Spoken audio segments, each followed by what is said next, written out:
கிறிஸ்து இயேசுவின் திருநாமத்தினாலே உங்களை வாழ்த்துகிறோம். சினர்ஜி இந்தியா மிஷன் என்கிற ஒரு மிஷனரி இயக்கமாய் இதுகாரம் 2000 ஆண்டுகளாக ஆண்டவர் இந்த தேசத்தில் செய்து நிறைவேற்றுகின்ற நற்செய்தி பணியில் ஒரு புதிய அத்தியாயமாய், புதிய முயற்சியாய் ஒருங்கிணைந்து இசைந்து இயங்குகின்ற ஒரு ஊழியத்தை பற்றி சினர்ஜியில் பேசிக்கொண்டிருக்கிறோம்.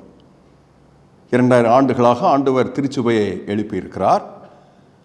திருச்சபையின் இரு மரங்கிலும் 500 ஆண்டுகளாக புராட்டஸ்டன்ட் திருச்சபைகளின் மிஷனரி இயக்கங்கள், அமைப்புகள், சங்கங்கள் உருவாயிற்று. ஆனால் 60-70 ஆண்டுகளாக புத்தெழுச்சி பெற்ற மக்கள் இயக்கங்கள் உருவாயிற்று. இப்போது 10-20 ஆண்டுகளாக உலகெங்கும் ஆண்டவர் செய்கிற வல்லமையான நிகழ்வுகளைப் போல எளிய சமுதாய கரிஸ்மேட்டிக் என்று சொல்லுவோம், பெந்தைகோஸ்தே என்று சொல்லுவோம், அப்படிப்பட்ட சபைகள் வலுவாக தெருக்கள் தோறும், பிராந்தியங்கள் தோறும் எழும்பியிருக்கிறது. இத்தனையும் ஒருங்கிணைந்து ஒரு திசையில் அறியப்படாத எல்லைகளில் இருக்கிற மனிதர்களுக்கு அக்கறை கொண்டு அவர்கள் இனங்களின் சிறார்களை, வாலிபரை, யுவதிகளை கண்டெடுத்து பயிற்சி தந்து அவர்களே அவருடைய எல்லையை, அவருடைய இனத்தை, அவருடைய ஜனங்களை சந்தித்து ஆண்டவரின் திரு அருளை கூறி நற்செய்தி பணி செய்து இயேசுவில் அவர்களை ஆசீர்வதிக்கிற பணியினை ஒருங்கிணைப்பதே சினர்ஜி இந்தியா மிஷன் என்கிற மிஷனரி இயக்கத்தின் தரிசனம். இதுவரைக்கும் செய்யப்பட்ட பணிகளில் இப்படி செய்யப்படவில்லை. அது ஒரு ஆதங்கம். அதை ஆண்டவர் இந்த தருணத்தில் எல்லாரும் ஒருங்கிணைந்த பணியாய், எல்லாரும் இசைந்து இயங்குகின்ற ஒரு பணியினாய் அறியப்படாத இனங்களை இயேசுவில் ஆசீர்வதிப்பதற்காக விரும்புகிறோம், இயங்குகிறோம். உங்களை ஆசீர்வதிக்க வேண்டும் என்று கேட்கிறோம்.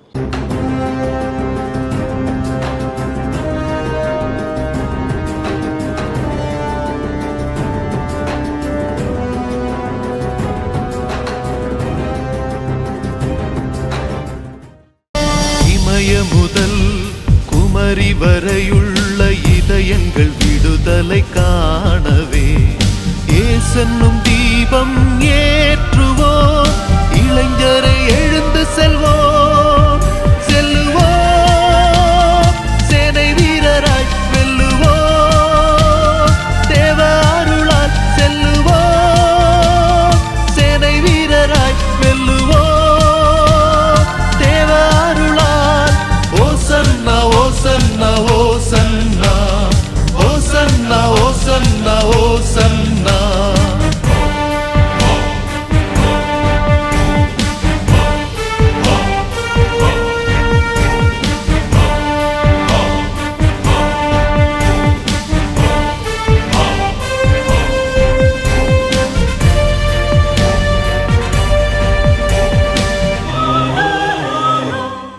ஓசியா என்கிற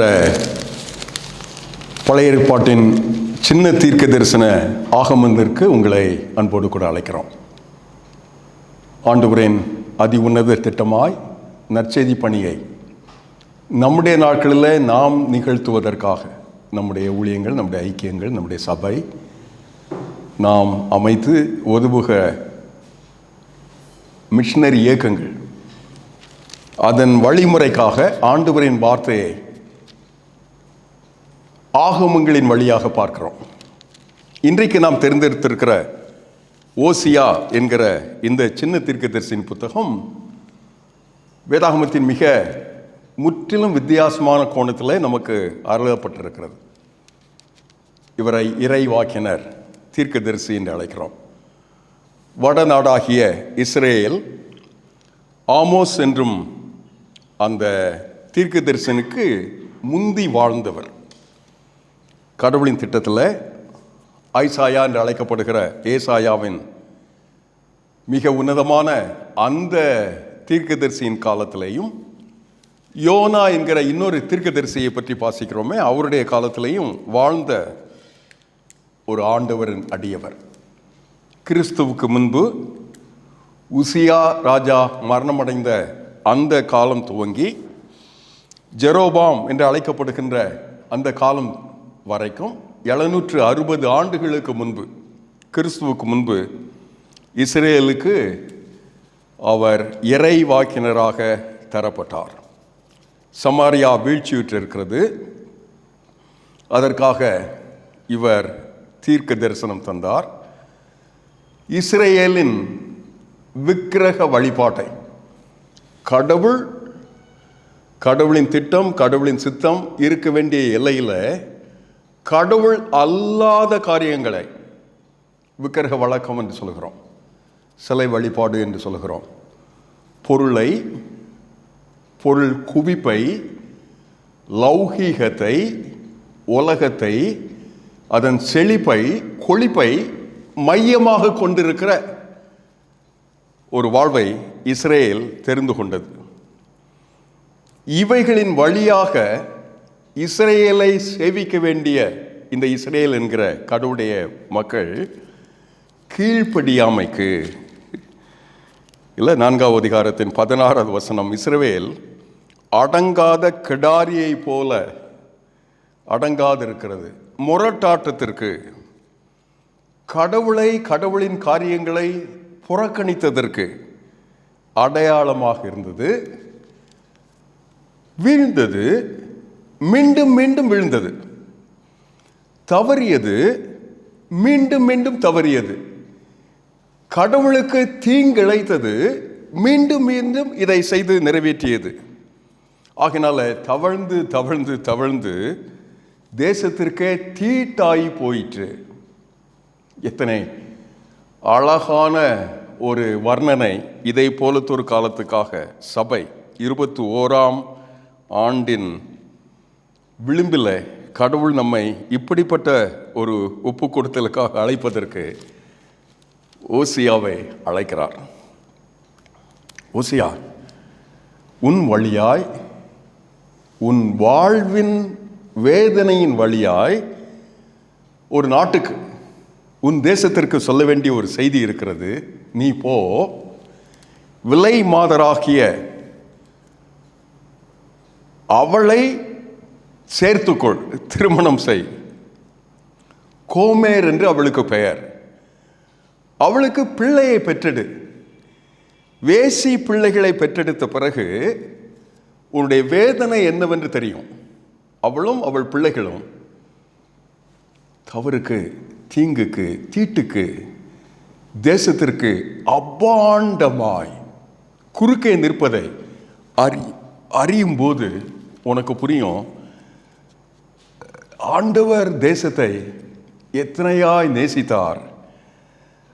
அந்த தேசத்தை இந்த இஸ்ரேல் என்கிற அவருடைய நித்திய விவாகத்துக்காக வைத்து கொண்ட அவருடைய இனமாகிய கடவுளின் பிள்ளை யாவே என்கிற இந்த கடவுளுக்கு உண்மை இல்லாமல் வாழ்ந்ததினால எத்தனை வெகுவாக தண்டிக்கப்படக்கூடும், எத்தனை வேதனையை படைப்பின் ஆண்டவருக்கு, அந்த நித்திய விவாகத்துக்காக அழைத்திருக்கிற ஆண்டவர் அவருடைய திட்டத்தை, அந்த திட்டத்தின் விளைவை அவர்களிலே செய்ய முடியாமல் தடையாகி போகும் என்பதற்கு நீ மாதிரியாக மாறிவிடுவாய். அதன் வழியாக ஆண்டவர் அவர்களுக்கு கற்றுக் கொடுப்பது, நிபந்தனை இல்லாமல் இன்னமும் உன்னில் இஸ்ரவேலே நேசிக்கிறேன் என்கிற ஆண்டவர். அன்பு, விட்டுவிடாத அன்பு, தள்ளிவிடாத அன்பு. இந்த அன்பு எதற்காக? இஸ்ரேல் என்கிற தேசத்துக்காக, இந்தியாவுக்காக. இந்தியாவின் எத்தனையோ நிலைகள், எத்தனையோ தீட்டுகள், எத்தனை கொடுமைகள், அவைகள் மத்தியில் நான் உன்னை நேசிக்கிறேன். ஜனவரி 22ஆம் தேதி அயோத்தியில் ராமர் கோயில் திறக்கப்பட்டிருந்தது.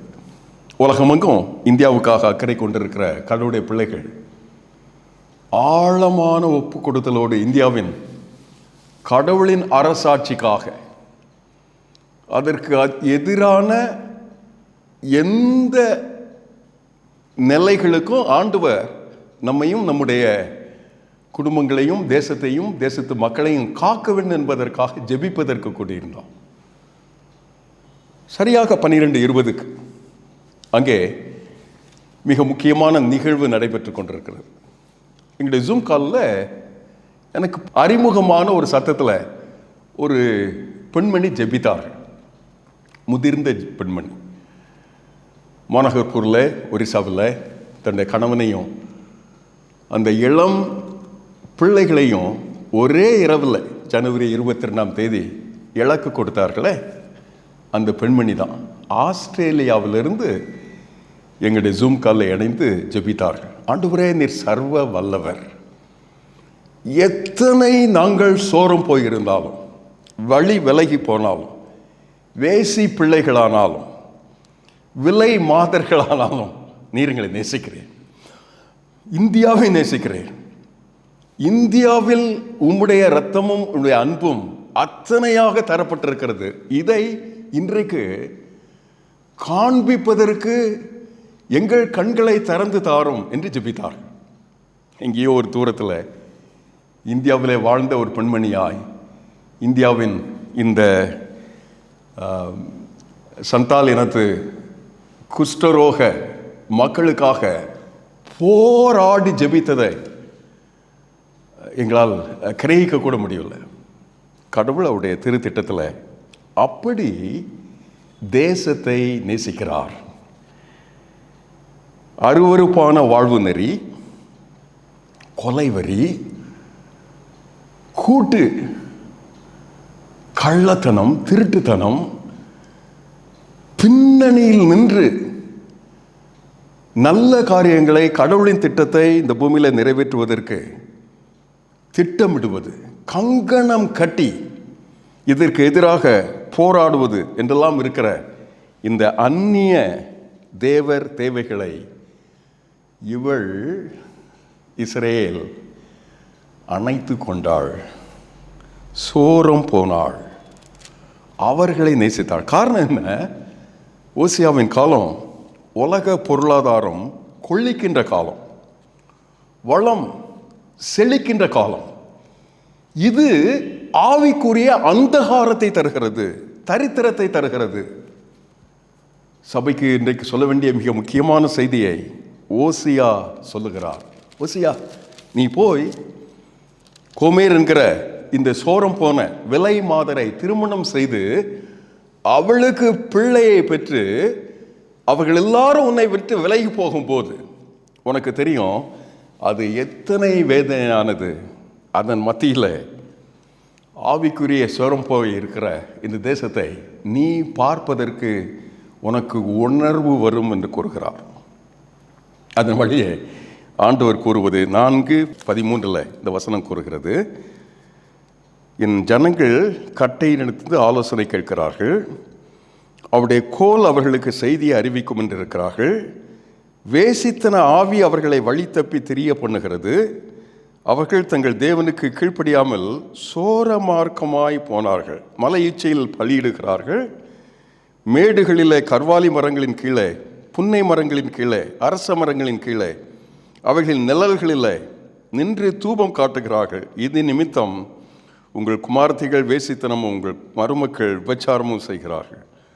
தொடர்ந்து அடங்காத கிடாரியை போல வயல்களில், இந்த ஆடுகளில் இந்த கிடாரிகள் யாராலும் அடக்க முடியாததாக இருக்கும்.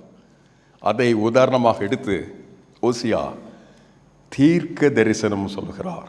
இறைவாக்கினர் ஓசியா சொல்லுகின்ற முக்கியமான இந்த பொறுப்பு. இந்த நிலையிலேயும் ஆண்டவர் அவருடைய திரு திட்டத்தில் நம்மை நேசிக்கிறார். 13ஆம் அதிகாரத்தின் 2ஆம் வசனம், இப்போதும் அவர்கள் அதிகமாய் பாவம் செய்து தங்கள் வெள்ளியினால் வார்ப்பித்த சுரூபங்களை, தங்கள் புத்திக்கேற்ற விக்கிரகங்களை தங்களுக்கு உண்டு பண்ணி, இவைகளெல்லாம் தட்டாருடைய வேலை, மனுஷனுடைய பயிர்களுடைய கன்றுக்குட்டிகளை முத்துமிடலாம் என்று இவைகளை குறித்து சொல்லுவார்கள்.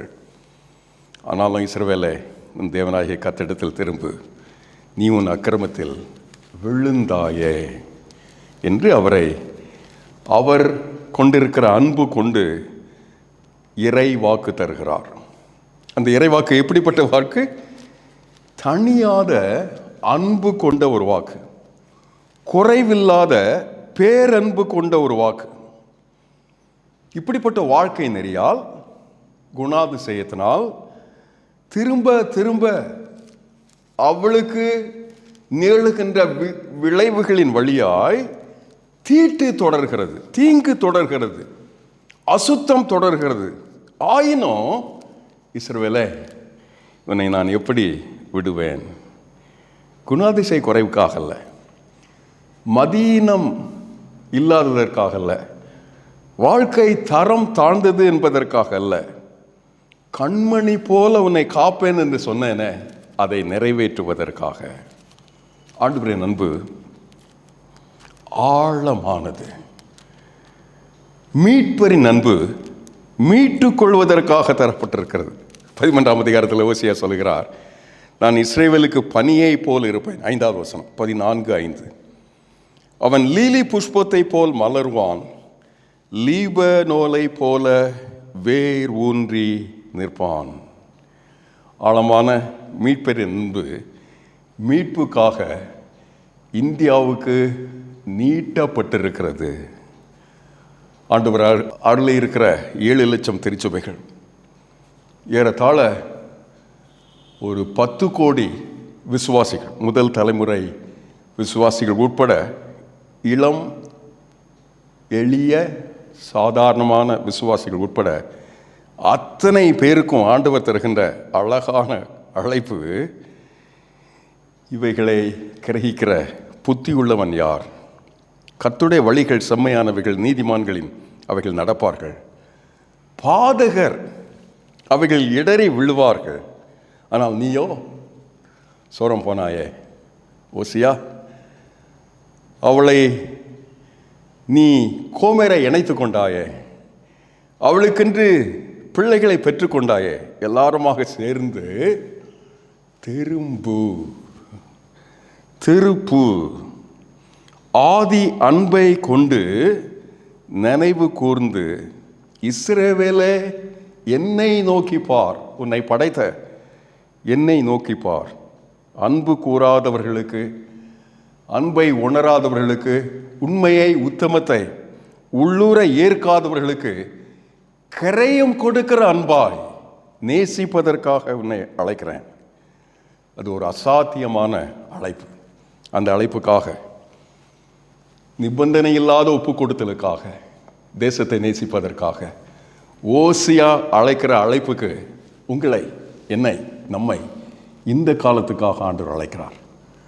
ஜெபிக்கு முன்பு ஒரு வார்த்தை கேட்கட்டுமா? சினர்ஜி இந்தியா மிஷன் என்கிற இந்த மிஷனரி இயக்கமாய் ஒன்றுபட்டு இயங்குகின்ற ஓர் மக்கள் இயக்கமாய் இணைந்து இந்தியாவில் இதுவரைக்கும் செய்யப்பட்டிராத எல்லைகளுக்கு, இயேசுவை அறிந்திராத மக்கள் இனங்களுக்கு, அவர்கள் உள்ளே வாழுகின்ற இளைஞர்களுக்கு கடவுளின் திட்டத்தை, அன்பை, பேரன்பை, தணியாத அன்பை, விட்டுவிடாத அன்பை, மீட்பரின் அன்பை மீட்டுக்கொள்வதற்காக தருவதற்கு கரம் தர வேண்டும் என்று கேட்கிறோம். கடவுள் நமக்கு அந்த கிருபையை நம்முடைய சபைகளில், ஊழியங்களில், குடும்பங்களில், வாழ்வில் நிறைவாக தருவாராக. ஆமென். அன்பான தேவனுடைய பிள்ளைகளே, இந்த நேரத்தில் ஆண்டவருடைய வார்த்தை நீங்கள் கேட்டீங்க, உங்களுக்கு ரொம்ப பிரயோஜனமாக இருந்திருக்குன்னு சொல்லி நான் கர்த்தருக்குள்ளே விசுவாசிக்கிறேன். நான் முதலே சொன்ன மாதிரி ஆசீர்வாதம் பெற்ற நம்ம ஆண்டவர் இந்த செய்தி நிமித்தமாக, இந்த ஊழியத்தின் நிமித்தமாக, ஆண்டோடைய ஊழியத்துக்கு, இந்த தேசத்துக்கு நீங்கள் ஆசீர்வாதமாக மாறணும்னு சொல்லி ஆண்டவர் எதிர்பார்க்கிறார். இந்த உலகத்தில் வருகிற சோர்வு நிமித்தமாக பல கஷ்டங்கள், பல சோர்வுகள் வரும்போது ஆண்டவர் இயேசுவை நம்ம அறிந்திருக்கிறதுனால, அவர் நம்மளை ஆசீர்வதித்திருக்கிறதுனால, அவருடைய மார்பில் சாய்ந்து நம்ம இளைப்பாறவும், அந்த கஷ்டத்திலிருந்து வெளியே வருவோம், ஜெபித்து ஆண்டவர் நோக்கி ஜெபித்து நம்ம கடந்து வருகிறோம் எல்லாவற்றிலும். ஆனால் இந்த தேசத்தில் கோடி கோடியான மக்களுக்கு இப்படிப்பட்ட கஷ்டம் வரும்போது ஒரு அன்பான ஒரு தெய்வத்துடைய மார்பில் சார்ந்து ஜெபிப்பதற்கு அவங்களுக்கு தெரியல. ஆண்டவர் இயேசுவை அறியாத மக்கள் கோடி கோடியாக இருக்கிறாங்க. அந்த மக்களை ஆண்டவர் பக்கம் திருப்புவதற்காக ஆண்டவருடைய அன்பை எப்படியாவது சொல்லணும்னு சொல்லி பல மாநிலங்களில் இந்த சினர்ஜி இந்தியா மிஷன் ஊழியமானது ஆண்டவருடைய பணியை செய்து கொண்டிருக்கிறோம். அநேக ஊழியக்காரர்கள் செய்து கொண்டிருக்கிறார்கள். எனவே இந்த ஊழியத்தில் நீங்கள் ஆசீர்வாதத்தின் வாய்க்காலாக மாறணும்னு சொல்லி உங்களை அன்பாக கேட்குறோம். நீங்கள் இந்த ஊழியத்தை தாங்கலாம், ஜெபிக்கலாம், ஊழியம் செய்ய நீங்கள் புறப்பட்டு வரலாம். பல மாநிலங்களில் ஆண்டவருடைய வார்த்தை விதைத்து கொண்டிருக்கிறார்கள், அநேகர் இயேசுவை ஏற்றுக்கொண்டிருக்கிறார்கள். எனவே இந்த உன்னதமான ஊழியத்தில் ஆண்டவர் உங்களை ஆசீர்வதித்து உங்களை தேற்றினது போல சோர்வு நேரத்தில் அவரை நோக்கி பார்த்து நம்ம பலனடைந்து வெளியே வருகிறது போல, இந்த உலகத்தில் வாழ கற்றுக்கொண்டது போல, இப்படிப்பட்ட சோர்வு நேரத்தில் என்ன பண்ணுவோன்னு சொல்லி தெரியாத மக்கள் கோடி கோடியாக இருக்கிறாங்க. அன்பான ஒரு தெய்வத்தை அறியாத மக்கள் இருக்கிறாங்க. இந்த மக்கள் எப்படியாவது இயேசுவை அறிந்து கொள்ளணும். அதற்காக நீங்கள் இந்த சினர்ஜி இந்தியா மிஷன் ஊழியத்தை தாங்குவீங்களா? ஆண்டு உங்களை அளவில்லாதபடி ஆசீர்வதிப்பான், தேசத்துக்கு ஆசீர்வாதமாக மாறணும்னு சொல்லி அன்பாக உங்களை கேட்கிறோம். கர்த்தர் உங்களையும் குடும்பத்தையும் தொழிலையும் பிஸ்னஸையும் அளவில்லாதபடி ஆசீர்வதிப்பாராக. தேங்க்யூ.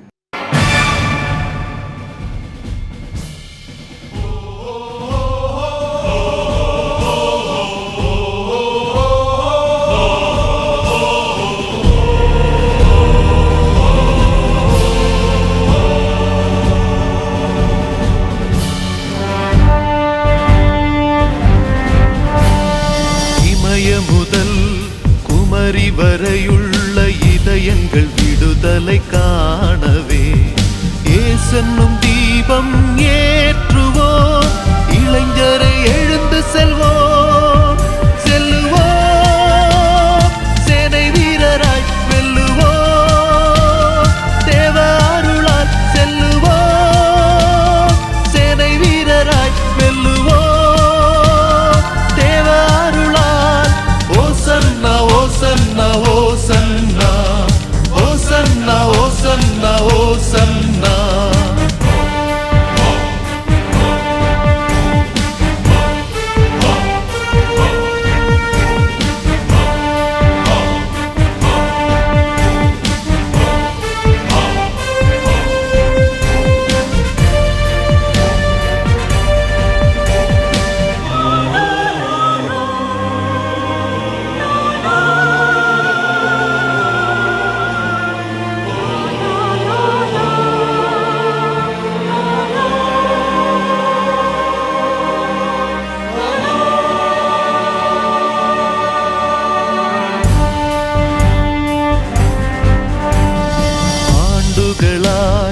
ஜனங்களெல்லாம் அறியாமை இருட்டினில் வாழ்கிறார், இயேசுவின் விடுதலை கூறுவோம், பாரெங்கு புகுந்து செல்வோம், சுடராய் வாழ்ந்திடுவோம், சபையை பெருக்கிடுவோம், சுடராய் வாழ்ந்திடுவோம், சபையை பெருக்கிடுவோம்.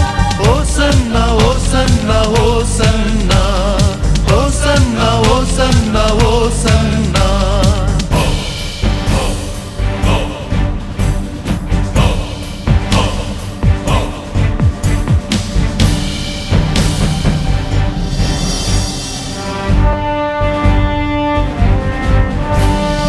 என் பெயரை சொல்லி அழைத்த உன்னத தேவன் நீரன்றோ, உன்னோட கூட வருவேன் என்றீர், ஆவியால் நிறைத்திடுவீர், வரங்கள் உவந்தளிப்பீர், கனியால் அலங்கரிப்பீர், வரங்கள் உவந்தளிப்பீர், கனியால் அலங்கரிப்பீர்.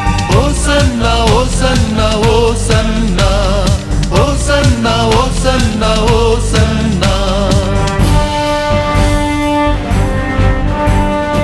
இமய முதல் குமரி வரையுள்ள இதயங்கள் விடுதலை காணவே இயேசென்னும் தீபம் ஏற்றுவோம், இளைஞரை எழுந்து செல்வோம், செல்லுவோம், சேனை வீரராய் வெல்லுவோம், தேவ அருளால் செல்லுவோம், சேனை வீரராய் வெல்லுவோம், தேவ அருளால். ஓசன்னா ஓசன்னா ஓசன்னா ஓசன்னா ஓசன்னா ஓசன்னா.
முதல் குமரி வரையுள்ள இதயங்கள் விடுதலை காணவே ஏசென்னும் தீபம் ஏற்றுவோம்.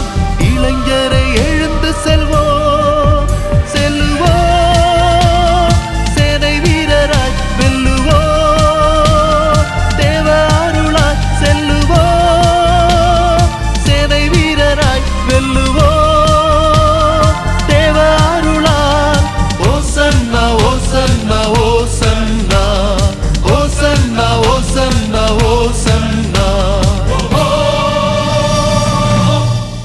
பரிசுத்தமுள்ள பரம தகப்பனே, உம்முடைய மகத்தான திட்டத்தை உம்முடைய வேதத்தின் வார்த்தைகளாய் அப்பட்டமான எங்களுடைய தேவைகளுக்கு நீர் அருளும் ஔஷதமாய் தைலமாய் குணமாக்குகிற உம்முடைய வல்லமையின் வார்த்தையாய் அருளியதற்காக நன்றி.